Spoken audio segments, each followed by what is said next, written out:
Let me tell you something you already know. The world ain't all sunshine and rainbows. It's a very mean and nasty place, and I don't care how tough you are, it will beat you to your knees and keep you there permanently if you let it. Life is tough. That's a given.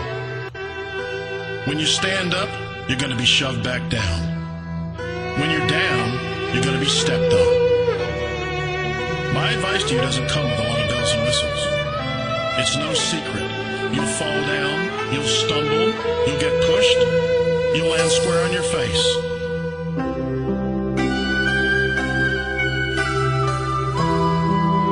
Life is scary. Get used to it. There are no magical fixes. It's all You, me, or nobody is gonna hit as hard as life. But it ain't about how hard you hit. It's about how hard you can get hit and keep moving forward. How much you can take and keep moving forward. That's how winning is done. A lot of people in this world search endlessly for some complex, magical formula to understand why some people are successful and why others are not.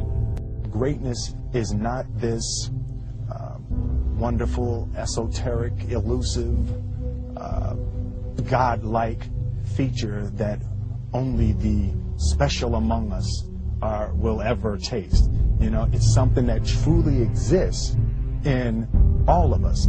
The heaviness of being successful was replaced by the lightness of being a beginner again. I'm convinced that the only thing that kept me going was that I loved what I did. You've got to find what you love. There's a certain delusional quality that all successful people have to have. When you want to succeed as bad as you want to breathe, then you'll be successful. The only thing you care about when you're trying to breathe is to get some fresh air. That's it. And when you get to the point where all you want to do is be successful as bad as you want to breathe, then you'll be successful. But what is most important is don't be afraid to fail. You can't always win, but don't be afraid of making decisions. You might never fail on the scale I did, but some failure in life is inevitable. It is impossible to live without failing at something, unless you live so cautiously that you might as well not have lived at all, in which case you fail by default. When I was 17, I read a quote that went something like, "If you live each day as if it was your last, someday you'll most certainly be right." It made an impression on me, and since then, for the past 33 years, I've looked in the mirror every morning and asked myself, if today were the last day of my life, would I want to do what I am about to do today? Because almost everything, all external expectations, all pride, all fear of embarrassment or failure, these things just fall away in the face of death, leaving only what is truly important. Remembering that you are going to die is the best way I know to avoid the trap of thinking you have something to lose. Is distinctly different about me is I'm not afraid to die on a treadmill. You might have more talent than me, you might be smarter than me, but if we get on the treadmill, there's two things. You're getting off first, or I'm going to die. It's really that simple. I'm going to give him 2 to 3 minutes and I'll finish it.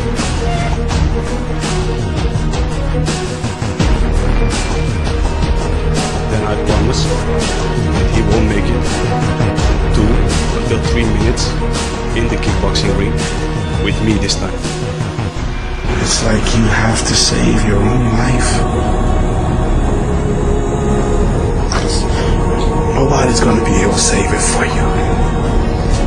So we have to do what we have to do, no matter what it is.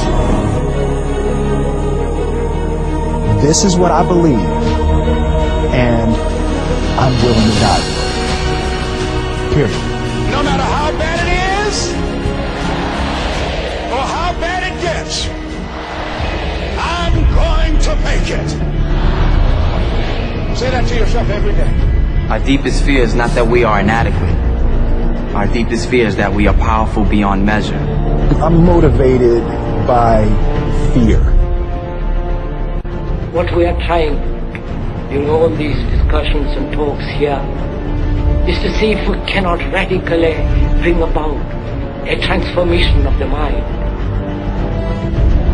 Not accept things as they are, but to understand it, to go into it, to examine it, give your heart and your mind with every thing that you have to find out a way of living differently. But that depends on you and not somebody else. Because in this there is no teacher, no pupil, there is no leader, there is no guru, there is no master, no savior. You yourself are the teacher and the pupil, you are the master, you are the guru, you are the leader. You are everything. To understand is to transform what is. You know, when you get old in life, things get taken from you. I mean, that's part of life. But you only learn that when you start losing stuff. You find out life's this game of inches. On this team, we fight for that inch.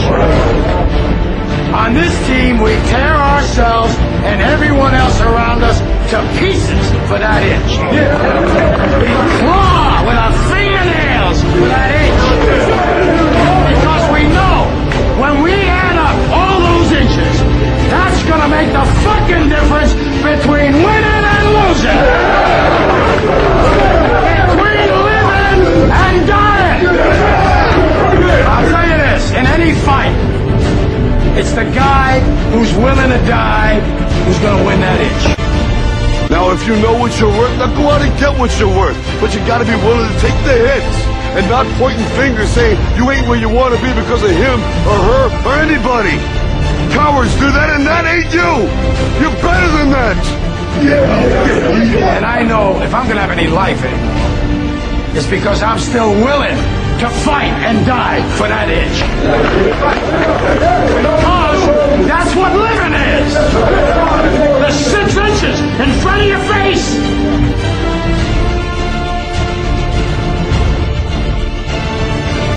We get one opportunity in life, one chance in life to do whatever you're gonna do, to lay your foundation, to make whatever mark you're gonna make, whatever legacy you're gonna leave your legacy, and it's found through effort.